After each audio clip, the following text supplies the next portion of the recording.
नमस्ते दोस्तों, आप देख रहे हैं स्टडी करिए और हम आज आपके लिए लेकर आए हैं एसिड बेस और सॉल्ट यानी कि खट्टे, कड़वे और नमकीन पदार्थों की दुनिया। चलो इस इंटरेस्टिंग चैप्टर को मज़ेदार और आसान तरीके से समझते हैं।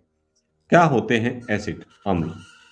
क्या आपने कभी नींबू चखा है? वो तो खट्टा होता है। हाँ, इसीलिए क्योंकि नींबू में होता है सिट्रिक एसिड।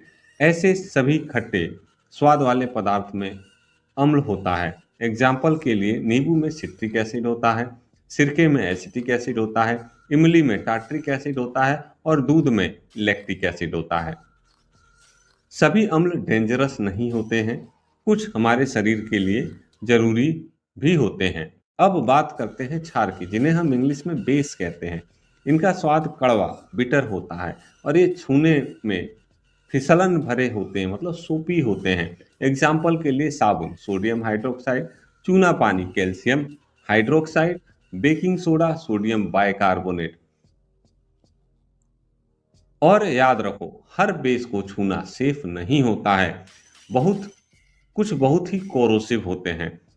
अब आता है तीसरा, सॉल्ट यानी लवण। ये बनता है जब एसिड और बेस आपस में रिएक्शन करते हैं। उदाहरण के तौर पे HCl हाइड्रोक्लोरिक एसिड जब NaOH मतलब सोडियम हाइड्रोक्साइड के साथ जब रिएक्शन करता है तो NaCl मतलब नमक देता है और साथ में पानी। या NaCl हमारा खाने का नमक है, कॉमन सॉल्ट जिसे हम बोलते हैं। अब बात करते हैं न्यूट्रलाइजेशन की। जब भी कोई अम्ल और क्षार आपस में मिलते हैं तो दोनों एक दूसरे को न्यूट्रल कर देते हैं। इसे कहते हैं न्यूट्रलाइजेशन रिएक्शन। इसका उपयोग हमारे रोजमर्रा के जीवन में होता है। उदाहरण के तौर पे पेट में अधिक अम्ल होता है तो एंटासिड ली जाती है।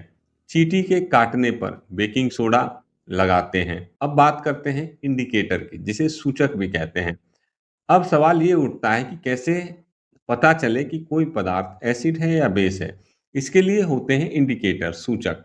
एग्जाम्पल के तौर पे लिटमस पेपर। लाल लिटमस पेपर बेस में नीला होता है।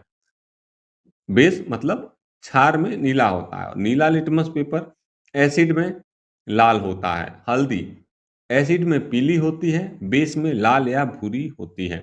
चाइना रोज एसिड में गुलाबी होती है और बेस में हरी होती है। अब क्विक अभी तक हमने जितना पढ़ा इसको जल्दी से दोहराते हैं। तो एसिड स्वाद में खट्टा होता है, उदाहरण के तौर पर नींबू और सिरका। क्षार स्वाद में कड़वा व फिसलन भरा होता है, साबुन, चूना पानी इसके उदाहरण हैं। लवण अम्ल और क्षार मिलते हैं तो लवण बनता है, जैसे कि खाने का नमक। तो दोस्तों अब आप समझ गए होंगे कि एसिड बेस और सॉल्ट सिर्फ किताबों में नहीं बल्कि हमारे चारों ओर हर जगह मौजूद हैं। अगर वीडियो पसंद आया हो तो लाइक करें, कमेंट करें कौन सा इंडिकेटर आपको सबसे मज़ेदार लगा। और हाँ, चैनल स्टडी करिए को सब्सक्राइब करना ना भूलें ताकि साइंस चैप्टर आपसे मिस ना हो।